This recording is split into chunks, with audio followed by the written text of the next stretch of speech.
Totoo pala yung sinisigaw ng mga pulis, no? Sumuko ka na para hindi ka masaktan.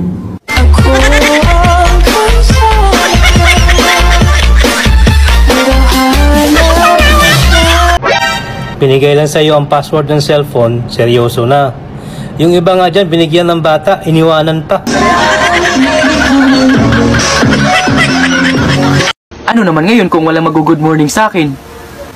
Itanghali na naman ako nagigising.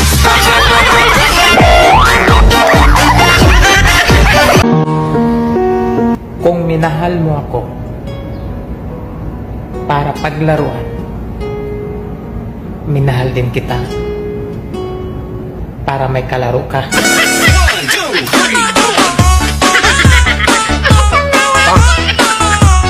Babe, pag hindi ako nakaligtas sa operasyong ito, ikaw na bahala sa mga bata, ah. Tumigil ka nga dyan. Kung kailan 3 na anak natin, saka mo naisip ang magpatuli.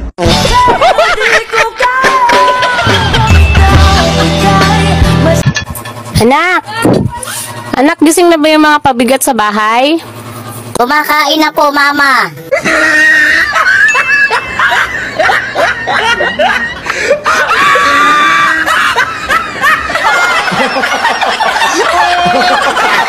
Kanal ka ba?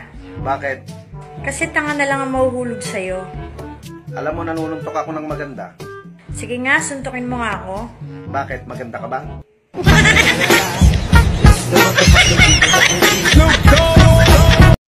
Pabili po ng Cobra. Ipa-plastic pa ba? Isakon nyo po, baka makawala pa eh.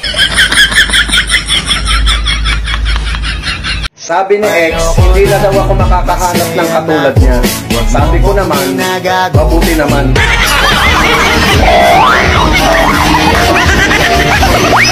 Kung galit ka man sa isang tao, huwag mong sabihin sa kanya. Pakitaan mo siya na maganda. Tandaan mo, plastic ka.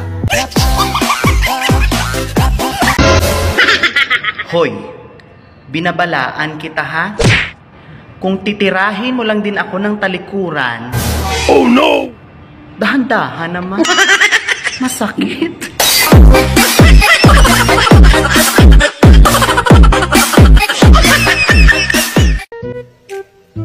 Ha? Niloko ka ng boyfriend mo? OMG! Kung sa bagay, yung magaganda nga niloloko, ikaw pa. Ina mo! Akala nila, puro pasarap lang ako sa buhay. Hindi nila alam, ako yung masarap. Na-inlove ako sa'yo nung tumawa ka. Wow. Pero natakot ako nung hindi ka na tumigil. Gago!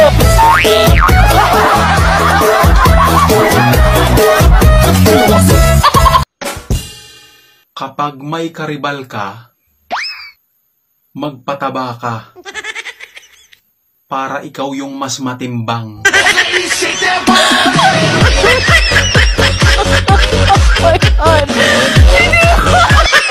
At tumabi-tabi yung mga walang jowa dyan. Daraan yung leader nyo.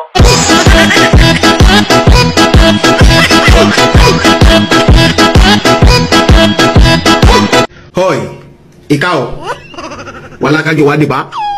Eh di, jowain mo na ako. Hoy, hindi pwede, hoy! Kadaming lalaki, loko ka! Tandaan mo, ang karma, parang pelikula yan. Kung hindi showing, malamang coming soon.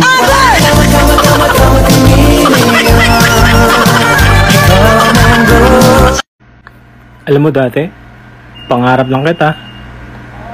Pero ngayon, gusto na kita.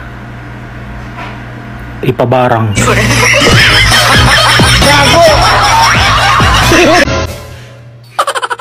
Buisit ka, X! Naka-move on na ako, tapos magsisend ka ng itlog. Yawa ka.